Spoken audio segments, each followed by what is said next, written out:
de esta potente emisora Z101, haciendo comunicación con responsabilidad social. Empezando con lo último que hablaste, Iluminada, sobre el pronunciamiento de Estados Unidos sobre la presencia de Vladimir Putin en la acto de juramentación de la presidenta electa Sheinbaum. Hay que decir que México durante muchísimo tiempo ha tenido una política exterior muy diferente a Estados Unidos. México no le coge corte a nadie. Esa política exterior siempre ha sido la misma, de ser un Estado independiente. Ellos no tienen que ver con eso, tienen relaciones con China desde hace muchísimo tiempo. Son un país abierto a todas las corrientes y en su política exterior nadie le traza pauta. Ahí Estados Unidos no puede decir que el patio trasero, porque México siempre ha mostrado una independencia en los términos de sus relaciones internacionales. De manera que Estados Unidos tiene que saber que México no coge esa, y Putin va a sentarse ahí como un jefe de Estado, como otro más dentro de los que van a ir a ese acto. Vamos a decir que es histórico porque es la primera mujer presidenta de dicho país.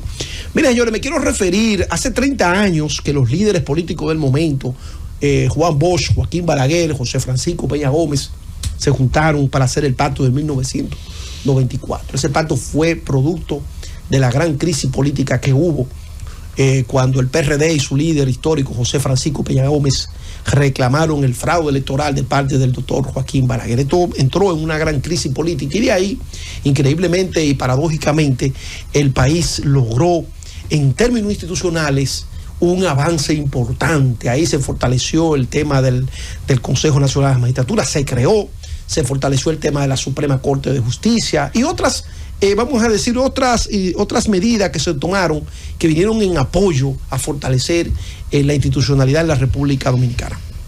Hoy el presidente Abinader convoca una reforma constitucional. Y yo pienso que si el presidente Abinader no se va a presentar o no va a modificar la Constitución en provecho propio, no veo cuál es la razón para que la oposición quede fuera de este gran debate. Y digo esto porque siempre las reformas constitucionales tienen el elemento que si es para reelegirse, que si es para poner un artículo para reelegirse, como pasó con el caso de Hipólito Mejía o como pasó en el 15 con Danilo Medina, reformas constitucionales simplemente para favorecer a la persona que la estaba promoviendo. Pero esto es una reforma que, primero, decir que el presidente Abinader no se presenta es un elemento importante, porque realmente siempre las reformas tienen sus aristas o sus dudas o sus, vamos a decir, sus situaciones, cuando se entiende que esa reforma constitucional es para provecho del presidente de turno. Se está hablando de ponerle los candados a la Constitución para evitar lo que en un momento el presidente Fernández habló del Trujillo del siglo XXI. Entonces es un momento importante para llevar a la mesa del diálogo, de la negociación, todos los aspectos que puedan favorecer a la Constitución. Pero hay un elemento más, y es que el partido de gobierno no necesita legisladores de la oposición. O sea, puede llevar a cabo esa reforma sin tener que contar con el apoyo de los partidos de la oposición. Por aquí hay un elemento importante, que entonces la oposición se queda fuera y pueden armarle una reforma constitucional que pudiese afectarle si ellos no están. Porque la presencia de ellos no va a determinar que se haga o no se haga. Se va a hacer porque el presidente Abinader tiene el liderazgo y tiene los votos. Aquí lo importante es no permitirle al PRM que la haga como ellos quieran, sino que la oposición se involucre y también fije su posición. He visto algunos amigos que comparan esta reforma constitucional con el debate que se dio en el 2000, cuando llamó el funcionario del gobierno de Estados Unidos, Pompeo, para evitar que se hiciera. Pero es una reforma totalmente diferente, porque la reforma del 20, promovida por el presidente Danilo Medina, tenía como propósito habilitarlo para que él fuera un tercer mandato. Aquí no se está hablando de eso. Aquí lo que se está hablando es de una reforma para el propio presidente, que de hecho la Constitución actual se lo prohíbe.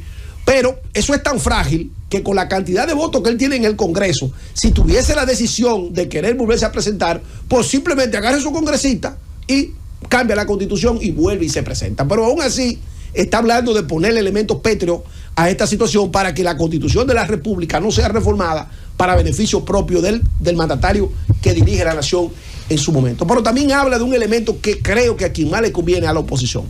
¿Qué nosotros vimos en el 2020 y qué nosotros hemos visto ahora? que las elecciones separadas en el mismo año, pero con meses diferentes, a quien más le conviene es al que gobierna. ¿Por qué? Porque la oposición gasta una cantidad de recursos en febrero que no tiene esos recursos para gastarlo en mayo.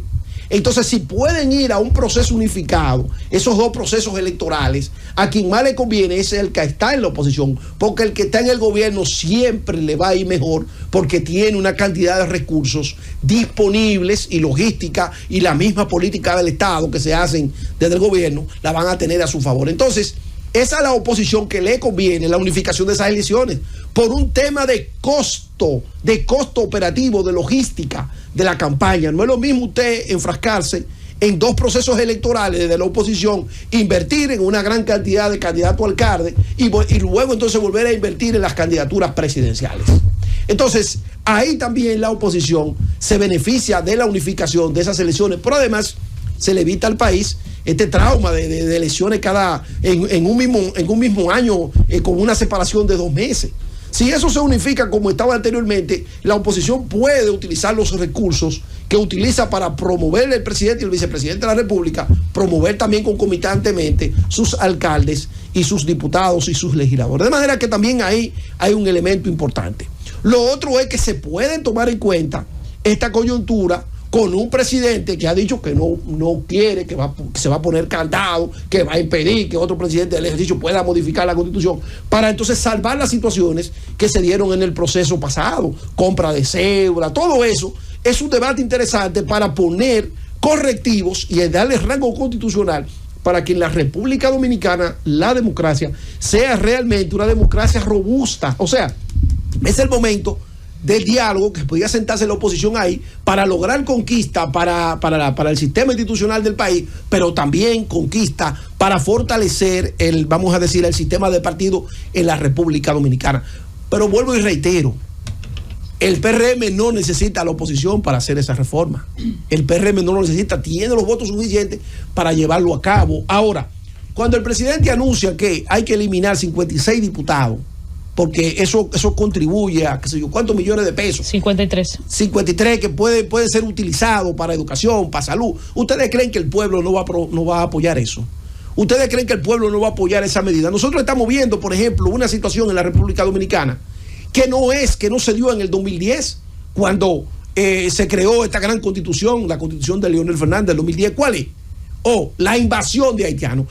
Hoy es un momento también para sentarse constitucionalmente, para visualizar esta situación que hasta el momento a la República Dominicana no le afectaba. Por ejemplo, ahora nosotros estamos viendo que estudiantes dominicanos se quedan fuera de las aulas de la escuela. Entonces hay que establecer en esa constitución que el derecho a la educación del dominicano está por encima de toda la nacionalidad de todo el mundo. Primero los dominicanos. Probablemente alguien pudiese decir, pero no se puede constitucionalizar todo, y es verdad, pero hay un elemento que se puede agregar ahí en el tema de la educación que puede robustecer a normas, vamos a decir, inferiores, que garantice entonces el acceso a los dominicanos, pero también el tema de las provincias fronterizas. Esas provincias fronterizas, se le puede dar un rango constitucional en términos de su inversión y de la presencia del Estado.